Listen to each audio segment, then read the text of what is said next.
much for taking the time out to come here today.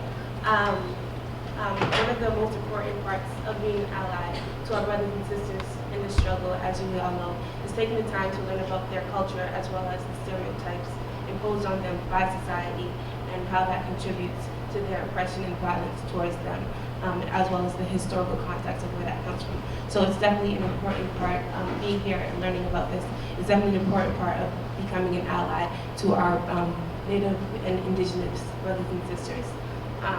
Just a little background on Ms. Claudia A. Fox. She's a professional educator who leads conversations on Native American identity, culture, and history, featuring discussions about stereotypes and historical inaccuracies. And some background on her, Claudia has been a public school teacher for over 25 years. She has also taught multicultural courses at the college level to educators for more than 20 years. Claudia earned her bachelor's degree in psychology and anthropology from the University of Massachusetts, Boston, teaching certification in elementary and special education from Fitchburg State College, and a master's in education from Northeastern University with a focus in educational research. Claudia is a self-taught jeweler who uses polymer clay and the Millefiori technique. Claudia is a multicultural and bilingual. Her father is Native American, Arawak, and Yurumein, and her mother is German. She is also a single mother of 5 children who are finally all over the age of 18 and doing well. So if you guys would please welcome me in join me in welcoming Thank you so much. Claudia Fox. This is a river song. I think of it as a song as honoring water, and water is such a vital and precious commodity, and I think the theme of natural resources and water is going to be throughout the presentation today. It's certainly something we're thinking about in the world. Look at our area. We've been in a drought for a while. California has been in a drought for some years now. So water is always something that we want to offer some thanks and praises to. So I picked this song, which is doesn't translate to words. It's vocables by Brooke Medicine Eagle. She's Seneca. And it doesn't have difficult words, but we're going to just practice, see how words meaning vocables on your tongue before we get going. So repeat after me. Wishita do ya, do ya, do ya. Your turn. Wishita do ya, do ya, do ya. Wishita do ya, do ya, hey. Wishita do ya, do ya, hey. Washatanea, hey ya, hey ya. Washatanea, hey ya, hey ya. Washatanea, hey ya, hey. Washatanea, hey ya, hey. You certainly don't have to be an amazing singer. You just kind of have to give it the community all.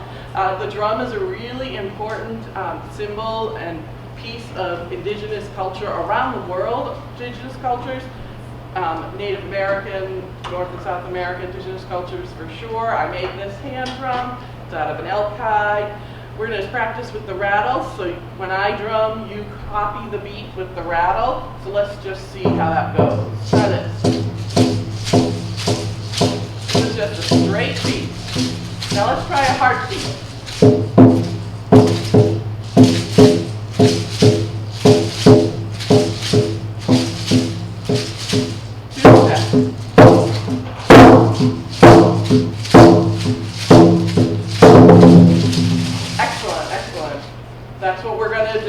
Follow the beat I do. It's not going to be any of those complicated ones. Just a straight beat. I like using the rattle. It gives us a chance to connect as a community, fill the space with some music and song, honor the important piece of the water. And sometimes I would do this on a big Native American drum, on the hand drum. This works out well. So you just go along with me. I'm going to start it. And if you can join in on the second line or whenever you feel like you got the beat, please do.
for participating. I like to use those egg rattles because rattling is a way to join me in the drumming and the song and the community, and also because I use an ancient traditional thing, rattle, in a contemporary medium, plastic and tape. However, inside is still what would be going in a traditional rattle. Corn, dried corn, beans, squash, rice, those kinds of things. So I get to mix traditional with contemporary because we are a contemporary people after all. And so this is one way I get to show that we're doing traditional things and we're using the current environment and what's around us. At the end, if you feel drawn to your rattle and the energy you put into it, please feel free to keep it as my gift. Otherwise, I will collect them back and I'll use them at the next presentation. So thank you again. We're going to talk about some stereotypes today. I want to start with that, stereotypes do not work in isolation. Stereotypes are part of a much bigger picture. So I'm going to start to fill in that picture as it applies to the indigenous people. And some of it might be new to you, and some of it might be really difficult to hear or think about with this different lens, different perspective. So I'd ask you to just lean into that discomfort, maybe sit with it, talk with others, see if that makes sense or not.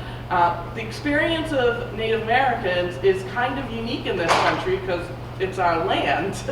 So it's not like we're going anywhere else in the world where this is our belief system and practices are happening. And we as a country haven't done a really good job at educating our own about Native Indigenous people. So the first and most prevalent and problematic stereotype is that Native Americans don't exist or are all dead. So let's be clear who we're talking about. I'm talking about everybody from the top of North America to the bottom of South America. It's the same geographical latitudes as the Netherlands to South Africa. So this is a large, large region with lots of diversity within the region. This particular map divides folks by geographical areas, but that isn't the only way we get divided up. We have 566 federally recognized nations. Almost half of them are in Alaska. That's interesting. Mine just went fuzzy. We speak over 200 different languages, and we look very, very different. Remember that huge latitude that we have.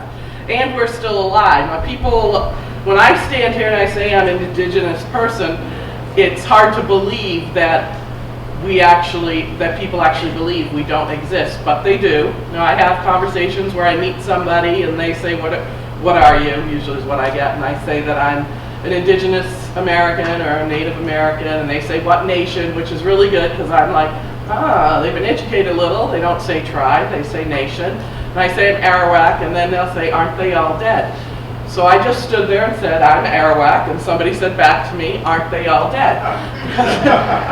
And then and that's kind of, it is funny. I mean, when it happens, it's funny, and sometimes, depending on the mood I'm in, I point that out. But the reality is that because we're only shown historically or in the past, it's hard to believe that we've become a contemporary people. So another stereotype that we have is that Native Americans didn't really contribute much to modern society. And part of that is that we contributed so much that nobody even realizes it came from the indigenous people. They just think that it's like they've always been doing it, or they did it, or their ancestors did it. There's a couple of primary sources that we can look at, like President Obama's National American Heritage Month Proclamation of 2014. He hasn't put out the 2016 one yet. And he even acknowledges the first Americans have shaped our country's character and culture, that American Indians, Alaska Natives have built the very fabric of America, that contributions continue to enrich our communities and strengthen our country, and we recognize the limitless potential of our tribal nations. So you still might say, that's not really specific. The great thing is it's the beginning of some public figures, policymakers, recognizing the important contributions that Native Americans have made. Here are some more specifics. My nation, the Arawak, and if you don't know who that is, does anybody not know who the Arawak are? Okay, I see a couple of hands. Have you heard of Christopher Columbus? I don't see a few head shakes. We just had Columbus Day. Columbus met the Indians, and when we're told that, we're not told the whole picture of him meeting the Arawak and the Taino and the Carib and all the other people from the indigenous people from the Caribbean islands. And so that's another problem of how stereotypes arise, in that we're not given the whole story and we're given misinformation. So the words that I have here are all specifically Arawak. So the words, those ideas, those inventions, if you want to say, they are the things that Columbus and subsequent colonizers learned from the people that were already here. So we had barbecue, the word Caribbean, canoe, cay, guava, hammock, hurricane. The storm from the southeast is called a hurricane when it comes from the Caribbean. If it's anywhere else in the world, it has a different name, like a typhoon or tsunami. It just has different names. Hurricanes are from the Gulf. Maize, potato, pineapple, savanna, and tobacco. And then there's this visual which has food. There's probably about 60%, some people estimate, of the world's food that's indigenous in origin. Corn, beans, squash, potatoes, tomatoes, avocados, chocolate. All these things are because the indigenous people of North and South America spent some time trying them out, figuring out how to eat them, the best way to cook them or however, and then those were the foods that people were eating during contact. So when you think of, Ireland, what were they eating before potatoes? What was Italy doing before tomatoes? And what was Asia doing before the peppers that were from the Americas? So there's a lot of food that we think are from these other places, and they were incorporated into the cuisine, but they're originally from the domestication of the indigenous people. Some people have asked me or have wondered if potatoes really are indigenous, and they are, sweet and white, or other colors. They were domesticated in the Andes, and then they were re-domesticated in out west. They spread out in all the other areas because the latitudes changed so much. It was like figuring out what was best for brand new food. Yams are not indigenous. Those are the foods that were in other parts of the world. So I have this little image here to help understand how stereotypes function. Stereotypes can be based on misinformation, or they can be based on oversimplification. Basically, one trait is unilaterally applied to an entire group, but their power comes in their ability to shape a national narrative. So there isn't just one person coming up with a stereotype. The stereotype becomes pervasive and shapes what we see and know about a group. David Wellman offers a definition of racism that I like to use. It's a little more specific than some other ones. And yet it's not specific at all. It works for all kinds of isms. So he says that racism is a system of advantage based on race. If you apply it to sexism, you would say a system of advantage based on sex. Or heterosexism, a system of advantage based on being heterosexual. You can substitute other groups and it still works. The question is, what does he mean by system? Well, what he means is something like this. This is my visual for the system. You have the personal acts of meanness or the individual stereotypes, then they pervade into the society, the social norms, the media, the cultural things that we see, and then there's another level, which is the institutional level, and that's the level of bigger media, movies, publishing, laws, houses of worship, those kinds of things. So when this system functions at all these levels, everybody is communicating with each other within these levels, and these stereotypes keep perpetuating. So then the question becomes, well, how do they really, whoops, I'm missing a slide. There it is. Okay, so they work at different, they perpetuate because you have the stereotype, and then from the stereotype, there are prejudices, which is a judgment, most often in a negative way. So judged to be not as good or worse than whatever the dominant perspective is at the time. Those lead to discrimination. Well, those people aren't really good at that, so then discrimination happens. When it happens at all those levels, we start to get oppression, because it's not just an individual being mean, it's a system being mean.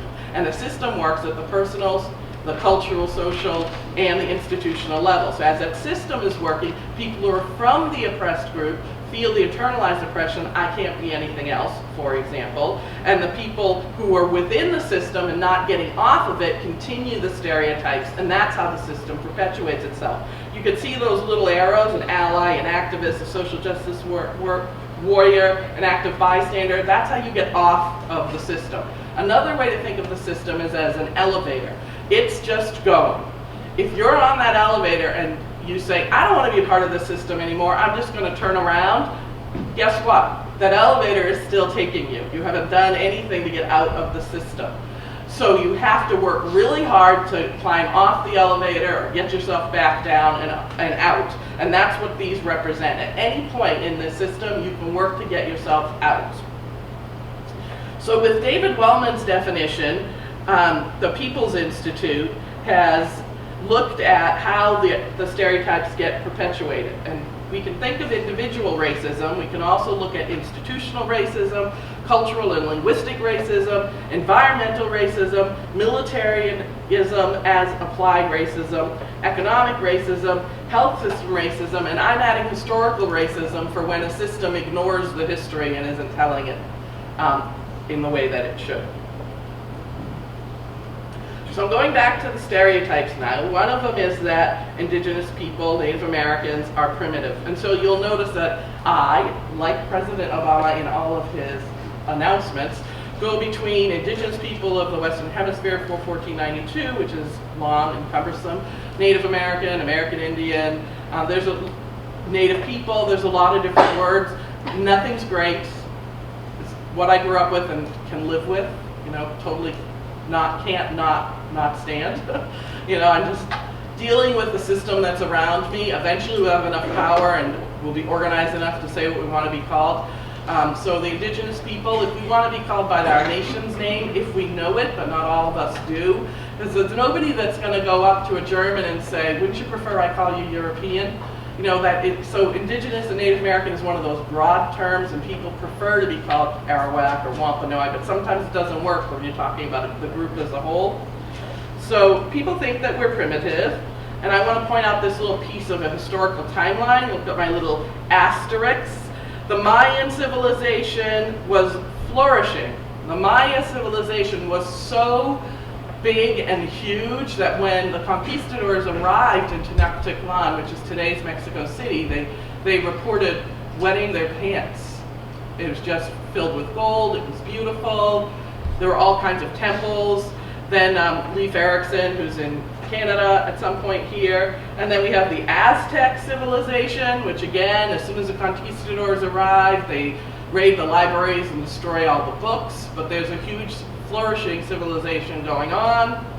Then Columbus arrives and the Inca are coming, and if you've ever seen or read anything about the Inca, the top of the mountains there, they were all terraced. They could feed thousands of people. They had regular irrigation and water systems, very highly advanced civilizations. And that's, you know, just around the time that Columbus is arriving, and I think we are definitely not taught, and we forget that those kinds of wonderful civilizations were existing before indigenous people met Europeans. The other thing about thinking that Native people are primitive that presents a stereotype, or you might even put it in the microaggression category if you've been learning about that, which is the everyday little slights that over time really add up and people don't even notice. They're like, oh, do you make it such a big deal about it? It's a big deal because it just never stops. It keeps going.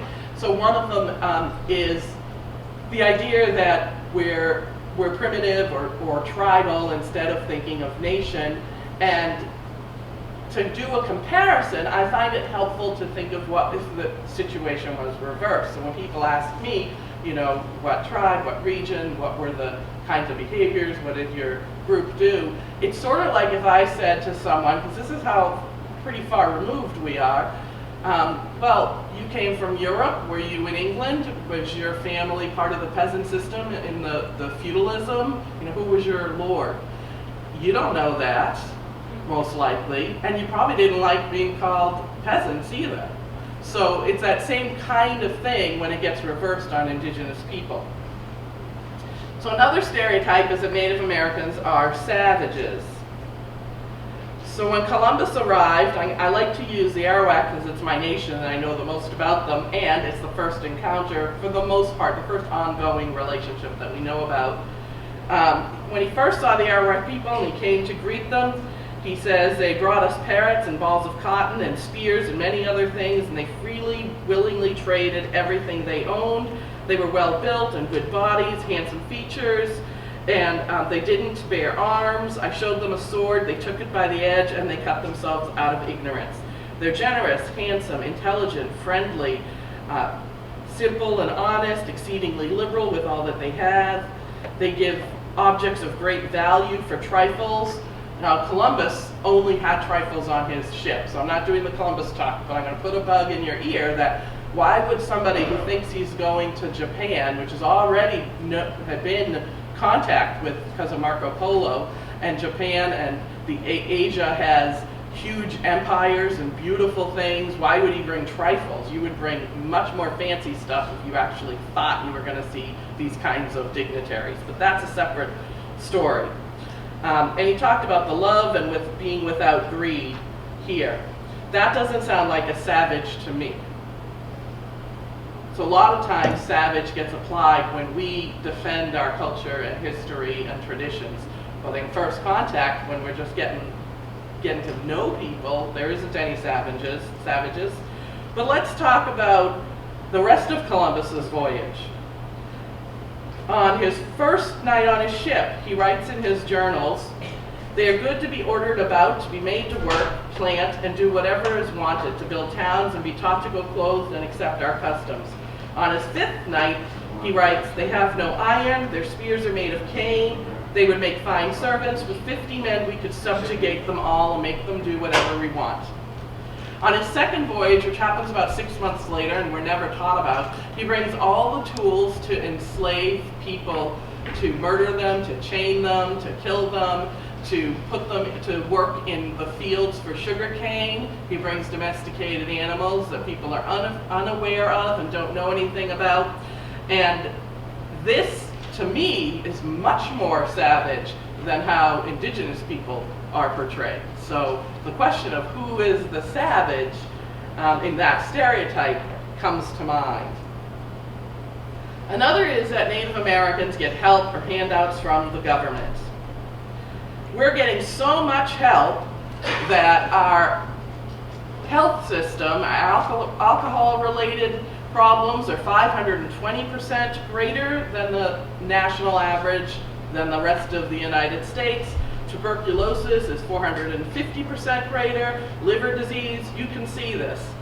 If we were getting help or anything that was promised from the US government, we wouldn't be seeing these kinds of rates. This is like worse than what we are calling developing or third world in the old-fashioned developing countries. And this is in our own country of America that these rates are so high.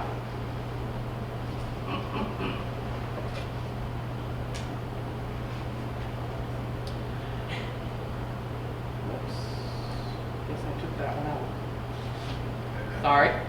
So another stereotype is that Native Americans lost the war, so that's why their story isn't being told.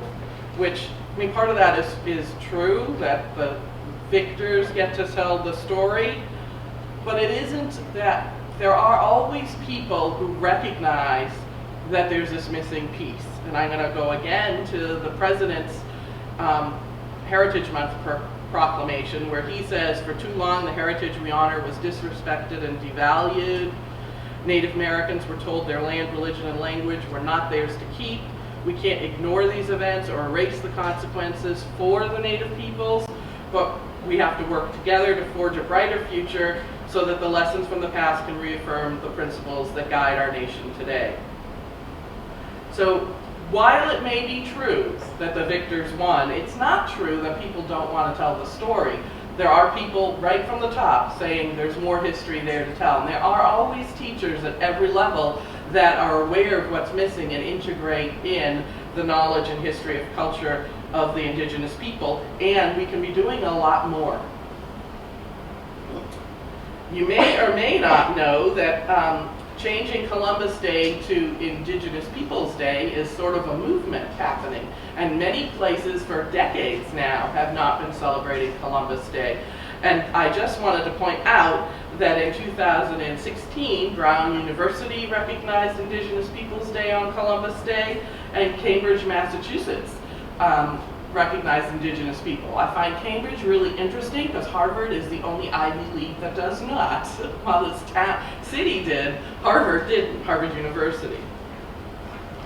So there are people that recognize and actively working to make sure that the indigenous story is actually being told.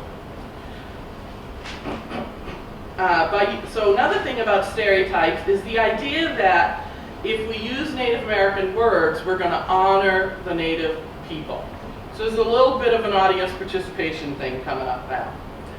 I'm not going to ask you to do it out loud, but I do need you to mentally participate. I'm going to say 4 words, and I want you to either visualize, or if you work in a list, make a list of what these words mean to you. What's the first thing, the gut thing that comes to you when I say these words? Winnebago, Pontiac, Sequoia, and Redskin. All right, you got your images? So when I said Winnebago, did you think of the Native people from the Great Lakes area? Yeah, the Ho-Chunks. You did, yes, they're the Ho-Chunks. Anybody else? Or did you think of a huge recreational vehicle? Right. How about when I said Pontiac? Did you think of this aqua leader?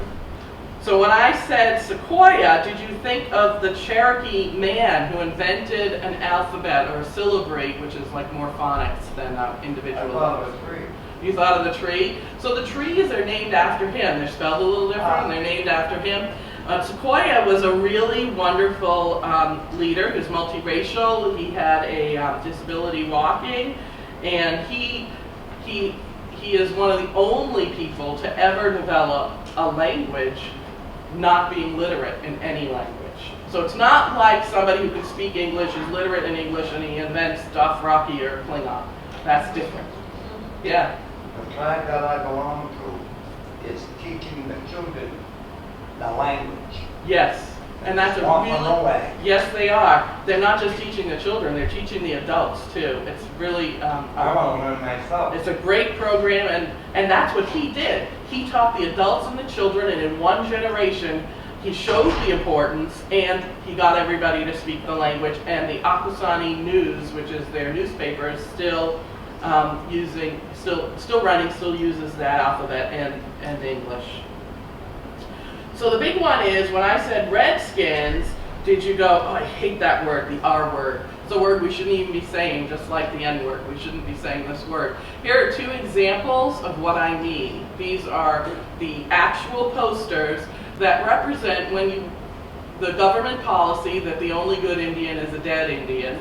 And if you came to a trading post, you could bring your bear furs, your beaver pelts, and your raccoon skins, as well as your red skins. And that was the scalp of a Native American man, woman, or child. In the beginning, they were priced differently, but in the end, nobody could tell the difference.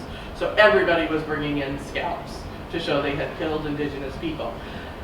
So while there's a lot of cultural appropriation that goes on with words and images, this particular word has more racist overtones than some of the other words. Not to say that it's not problematic for all. It is. My friend Joe says, when our words are misused, they lose their significance and their true and original definitions, and little bits of our history are chipped away altogether. So there's no honor in using a word that is no longer connected with anything that's indigenous. It's different if you're talking about Massachusetts, which is an indigenous word, or Lake Quinsigamond, and that's the lake. you know, then the connections are still there. It's different when I say Winnebago and you can't even think of the Ho-Chunk people. So another stereotype is that Native American, by using the imagery, that we're honoring people. So this imagery and individual stereotypes can lead us to cultural and linguistic racism, institutional racism, environmental racism, militarism as applied racism, economic racism. I'm just repeating the list before that people had already discovered. Now I'm going to give you some examples of what that looks like. This is a drawing that my sister made. One of those images is an actual images, and the rest of them she made up. They happen to be in the World Series right now. So the Cleveland Indian Chief Wahoo symbol, you know, he's the mascot, and you think, oh, it's just like, it's just on the shirts, it's no big deal. Well, it is a big deal because it's never about just the image. It's also about how the image is used, what other kinds of behaviors those images prompt, the songs and the chants that are related to that image. And, you know, the mascot issue, the logo issue, you can call it what you want. It's a big package of stuff that comes along with it. Here are some examples of more New England local schools. People think it's okay to wear a headdress, which was really something that was reserved for warriors in particular nations, not for young women in the middle of a sports event. And if it's nothing, then you wouldn't be, if it is something, it's not just nothing, but when you think it's nothing, you think it's then okay to say, hey Indians, get ready for a trail of tears. That's like saying, hey Jews, get ready for a Holocaust. We're going to kill you. That's what they're saying with this sign. The Trail of Tears was moving 4,000 Cherokee and other nations from the Georgia area across the country to Oklahoma in the middle of winter with inadequate food, clothing, and shoes, where 1 in every 4 people dropped dead. And that's what they're saying when they're going to kill the Indians, because the other team is named the Indians. That's the problem with mascots. It's not just an image. It's a whole mentality and ideology that goes along with it. How about this? Not enough? These signs, not in my teepee.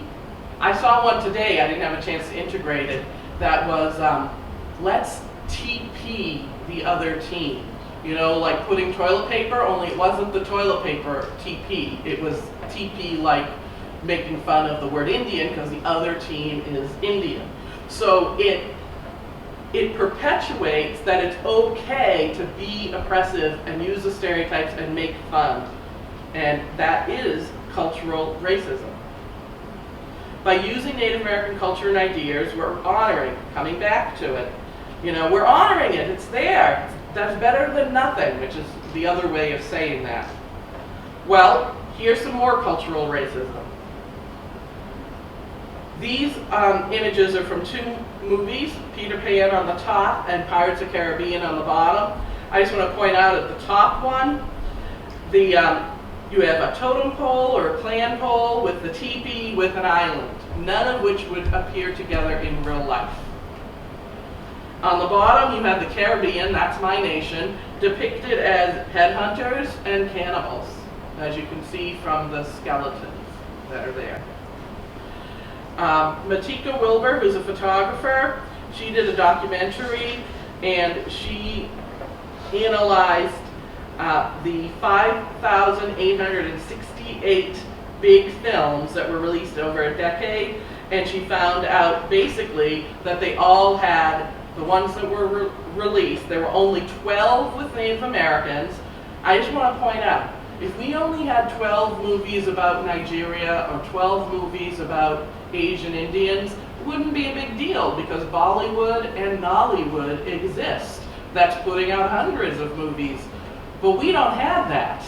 So if there's only 12 here in our own country, it's much more of an issue that those 12 represent stereotypes. They show Native Americans as spiritual, impoverished, and beaten down, and as in continually in conflict with whites, among other things. Here are some more stereotypical images. You might not even think twice. Now, I don't buy Land O'Lakes butter because of this image on it, and we didn't have cows, so I don't even know where that image came from, other than it gets used inappropriately. And you can talk to me on the side later about that. Here is the image of Chief Wahoo next to I don't know if that was Uncle Ben's rice or some image, that grotesque image of African Americans, which is no longer being used. You can look at Aunt Jemima, Uncle Ben. All of those images have morphed over the last few hundred years, but the Chief Wahoo has not. You can look at Argo, that corn maiden. Now that actually makes sense to me, not that I approve, but the corn, an indigenous corn person, that makes sense. But she's getting smaller and smaller as there's a realization that maybe we shouldn't be using that kind of an image on these products.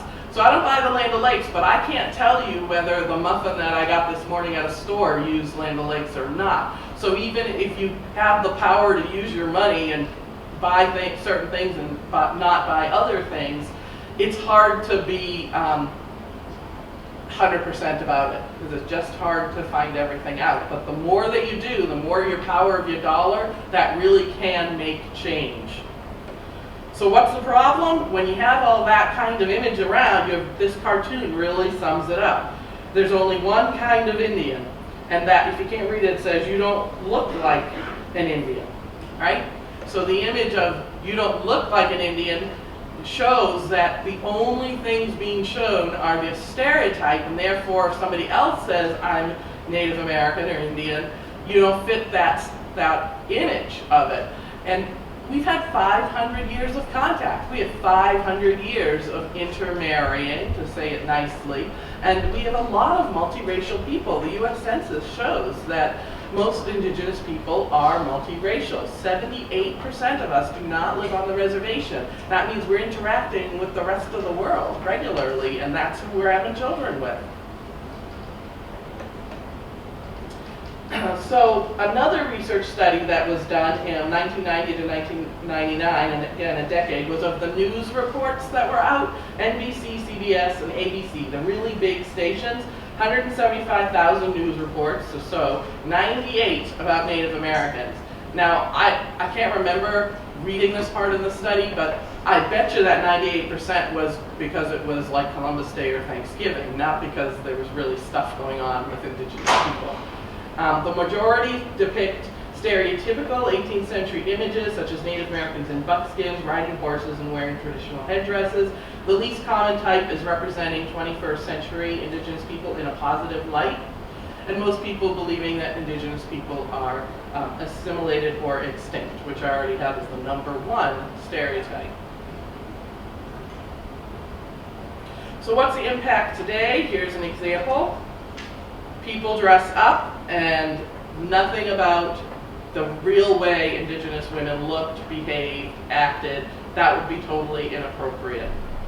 That's kind of like dressing in blackface, but it is not socially unacceptable yet. So that's the problem, right? Here's some historical racism. There's a textbook study that analyzed across all the states, 87% of the references to Native people were prior to 1900, with no vision of what happened after that. In half the states, no individual natives or specific nations were named. The most common names in the history books were Sacagawea, Squanto, Sequoia, and Sitting Bull. Only 62 nations are named in the standards, that's the standards of education. One nation is mentioned in 6 states, and it's not the Wampanoag, it's the Iroquois. Probably because the Iroquois Confederacy is part of what built the U.S. Constitution. New Mexico is the only state that mentioned AIM, which is the American Indian Movement. Washington is the only state to use the word genocide. Nebraska textbooks portray natives as lazy, drunk, and criminal. 90% of all manuscripts written about Native people are authored by non-Native writers. 50 states lack any content about current Native events or challenges. 50 states, that's all of them. So here's a modern issue. How many people are familiar with the Dakota Access Pipeline? Great, a few people. I'm not going to go into the whole history, but I'll give you some highlights. This is happening right now today. Water protectors are prayerfully marching across the desecrated sacred sites. That's what this is a picture of for the Dakota Access Pipeline construction. Originally, the pipeline was supposed to cross the Missouri just north of Bismarck until people pointed out that a leak would threaten the drinking water of North Dakota's second biggest city. The solution was to make the crossing above Standing Rock. Standing Rock is the indigenous reservation for the Lakota Sioux people. The poverty rate is 3 times the national average. So the indigenous people said, basically, not in my backyard. This is land that's protected. This is land that's protected by treaty. This is land where it included a sacred burial site, and still nothing's happened. I've been going to court, but nothing has actually happened. The police are in complete riot gear. If people are taking photos, they're being arrested. They're being taken into custody. The police in this area have a standard procedure of doing strip searches and humiliating the people, because guess who mostly gets arrested in this area? So the laws and the way that the police work is related to the people that they're picking up and incarcerating. Here's some more images.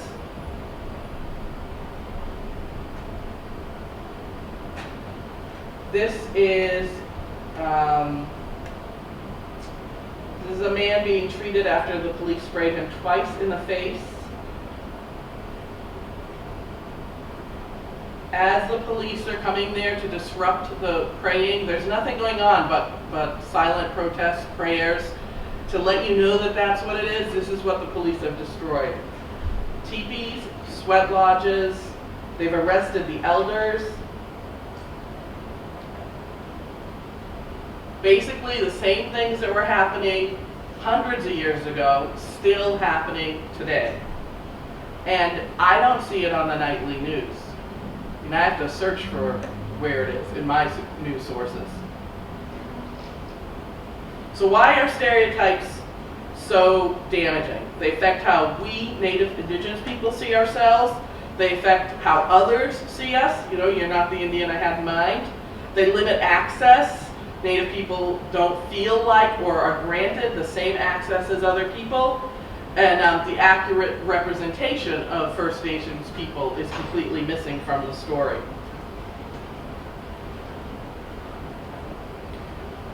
They also don't focus on the contributions of Indigenous people, the resistance of Indigenous people, or offer any role models like teachers, artists, politicians, doctors. Again, if we were going to go to Nigeria or India, where they have, because I used those as the earlier example, they would have those kinds of role models of that group. And we don't have that in our own country. Why are stereotypes so damaging? Here is Sherman Alexie. You might be familiar with his book. He has actually a new book coming out, or out right now. And he says that, get his quotes, people would rather see, read, and listen to a white man's Indian than the authentic Native American. One single image is assigned to all Native Americans.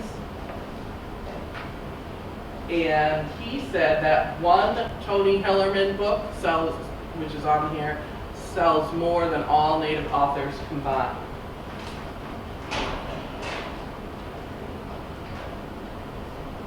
Here's another thing.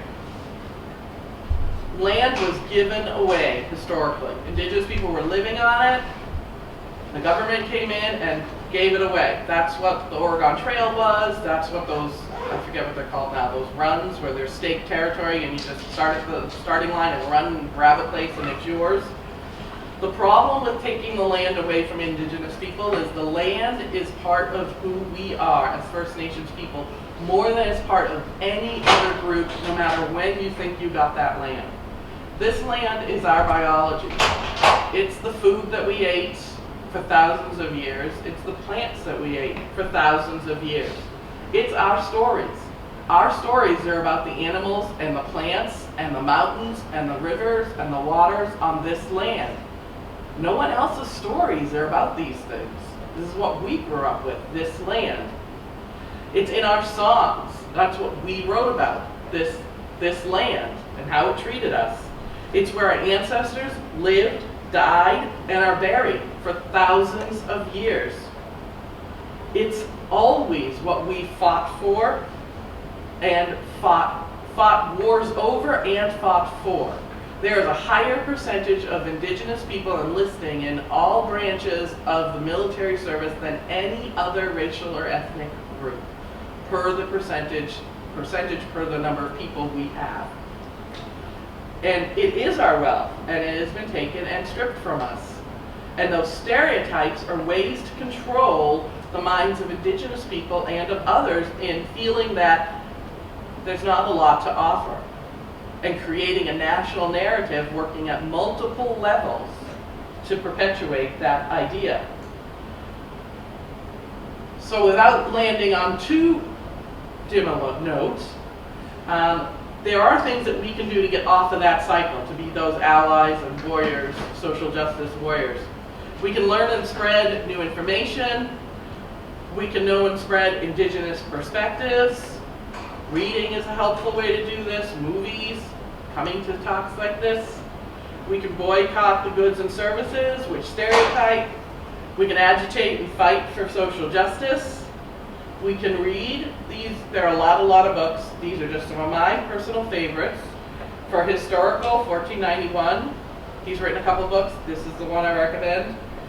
And the Indigenous People's History of the United States, which is written by an Indigenous author and a woman, so just double reasons. It's also an awesome book. Contributions, this is a very old book. I really like it. It lays it all out. Indian Givers.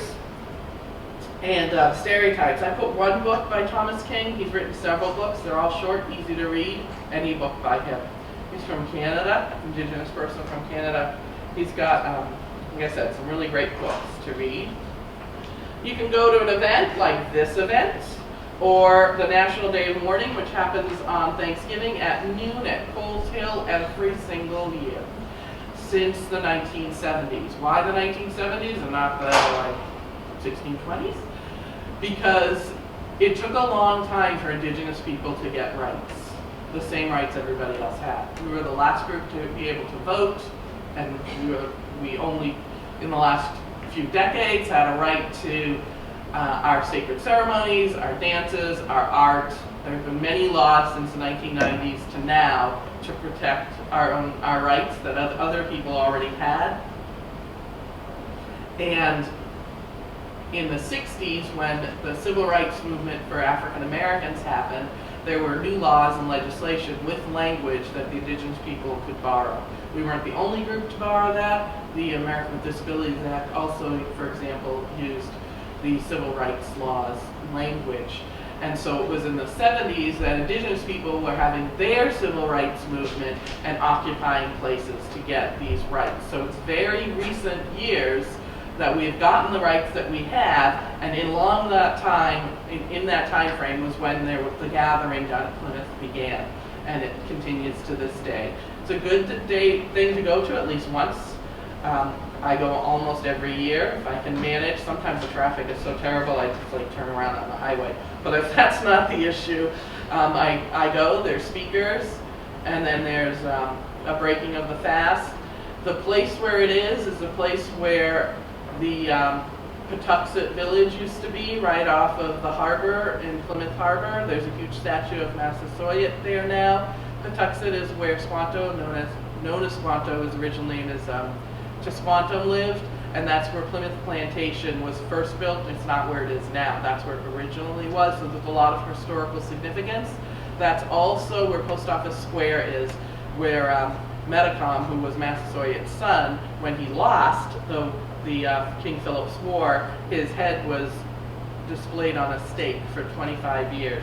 But I actually said that I wasn't going to stop at a negative thing, so let me go back to this, which is thinking about your piece of the pie. I already said some of these, but I wanted to give this kind of graphic, which is we can concerned about a whole lot of things. We can be influencing maybe to our friends and family, maybe, and we really can only control ourselves. And so we have our own little slice, and the way we get a bigger slice is we meet other people who are on the same path. So as we get together with other folks, we increase that slice of the pie in sharing and doing things that help people understand the indigenous perspective. And I'm going to do that again with you by closing out with another song. This one is in my nation's language, and it really is a call and response song. So when I say, you will say back to me. And this image, my friend Mel made this sand painting, which is kind of cool because you got the sand painting next to it. So he made this sand painting of Kagwana, which is a version of the Mother Earth. Atabey is what we call her. From a ceremonial ball court, there's a big carving, which is just like stone that's carved, and he adapted it with these colors, and I just think he did a beautiful job.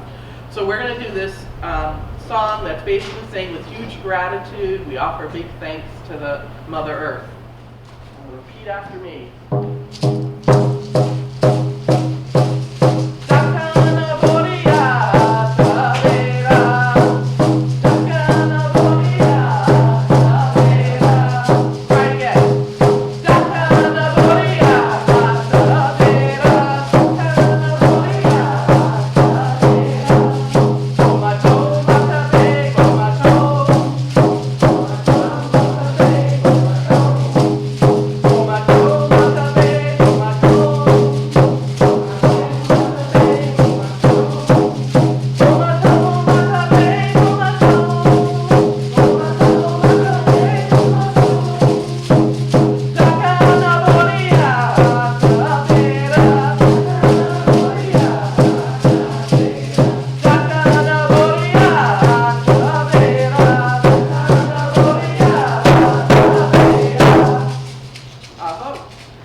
Which allowed them to push manifest destiny, which is part of sort of biblical writings of the rights of man over oceans, lands, and all that live upon it. Now, I wonder if you could talk to us about how this rights of nature is taking place politically now with indigenous people, with the Pachamama, for example, of South America, where you're returning to the rights of nature as part of sort of a cultural legacy and a political new beginning. I really appreciate your optimism. I'm not sure how much, as a people, we are all returning to the rights of nature. I'm not familiar with that specific group. I'm one person living a life, and I have my own indigenous perspective, and I will tell you, there are other perspectives. There are people who think, native people, indigenous people, for example, who think mascots are okay because it's better than nothing, but I'm never going to be in that camp because there's too many damaging things about it. And there's a lot of things that indigenous people have given the world that I didn't touch upon, so I really appreciate you bringing in another example of what's going on. Most indigenous people have a strong connection with the land and the earth and with nature. And to give you an example of how that looked originally, that was people coming here and saying, I'd like to use this water, I'd like to use this land. And Native people saying, sure, everybody can have the land, everyone can have the water. That'd be like someone coming in this room and saying, can I breathe your air? And we'd say, yeah, you can breathe this air. And then the idea is, well, you just gave away the land and the water and the air. So you actually, so we own this now, you don't. So that whole idea of it being privatized, it was brand new to the indigenous people in the beginning. Those were the parts of the cultural conflict. And that to this day, indigenous people still fight for the rights to the water rights or the land rights or whatever kind of, not air. I mean, I used air as an example, but that's currently not one of the issues on the table, other than having clean air in general. And Native people in this country have been the forerunners of things like the green movements of recycling and all of the, coming back to nature. So that's not new. It's not all indigenous people, and there's certainly people who are not Native American who follow those practices as well. One of the things about Manifest Destiny, besides the connection you made, that often gets left out of history books, is that we, especially where I grew up in Concord, Massachusetts, and I know all about the Revolutionary War. I know that Paul Revere rode his horse out. He was taken down in Lincoln, to come out to the farmers in Concord, and the Battle of Lexington and Concord was the start of the Revolutionary War. It was like drummed into me about the Revolutionary War. And it was all about the dumping of the tea and the taxation without representation, right? Does that sound like the story you learned? What we didn't kind of get explained to us and learned is that, there were treaties, right? Those treaties were with the government, right? There wasn't any other government than England. Who were those treaties with? Those treaties were with Britain, because the colonists were British subjects. So as soon as you have a Revolutionary War, and you are no longer beholden to your British Empire, and you develop your own United States, you can do whatever you want. So the first thing that happens after the Revolutionary War isn't isn't whatever you think it is from dumping tea and being mad about taxation without representation. It's westward expansion. So the idea of the Manifest Destiny, the idea that this land is here, the idea that I can now take this land because really aren't those treaties invalid now, is the first thing that happens after 1775. It begins in 1776. And it continues to this day of taking land from indigenous people. And the other thing that you brought up about the Constitution of the United States, when the colonists came, they had never seen democracy. We're taught that democracy came from Rome and from Greece. That's how we're taught. That's like trying to fit a square peg into a round hole. There was this thing in Greece and Rome. Greece and Rome had emperors. England had kings. That was not democracy, right? So it's trying to fit what the U.S. is doing, what the United States, the newly formed United States, was trying to do something different than what had already happened. And so we don't have a king or an emperor here in the United States, because we have a different system. We didn't really use the Greek and Rome system. It's just trying to make us fit into that system. What we really used was the Iroquois system, which was a democratic system, where you send your representatives, and that's the decision-making body. There's more to it than that. Salem has a long history because a lot of the leaders at that time ended up there. So it's a different system. Benjamin Franklin saw it happening. He came back to the Constitutional Convention in 1776, I think it was, in Philadelphia, and he brought those ideas, and that is the system that we adopted, and it fits really nicely with what the Iroquois Confederacy actually did, not what Greece and Rome did. Which isn't, I don't know, you had a comment and a question, but I don't know the answer to the other question, so did what a politician does. I can't tell you about that, but I'll tell you about this. Yeah. One more question? I can speak. So about the Dakota access pipeline, in your mind, how big is this issue? Like, is this a sort of waterfront? Is this a event that will change things in a bigger way? Is this an event that a lot of people are gathering around? Like, I get a lot of emails about it. I want to go out there in the appropriate way when the time's right. I'm just asking what you think. You know, it's hard to predict the future. There were a lot of events during, if you look at the civil rights movement as it was for African American people in this country, and there were a lot of small events before you had like the big cumulative events. It feels a little different for Indigenous people because we've been doing this stuff for a long, long time and nothing's happened. We have more educated people now within our ranks because at just getting to college, we only have 50% of all Native people graduating high school, and less if you go further in education. So having educated people able to work the legislation and everything that you need to do with that has been difficult. This is a huge movement, don't doubt it. This is huge. There are thousands of nations there already. There are Hollywood stars bringing in solar panels so that people can stay there through the winter. They're ready for the long haul. There's Northwest Pacific Coast nations drying salmon by the truckloads and bringing it out there. There are people going all the time.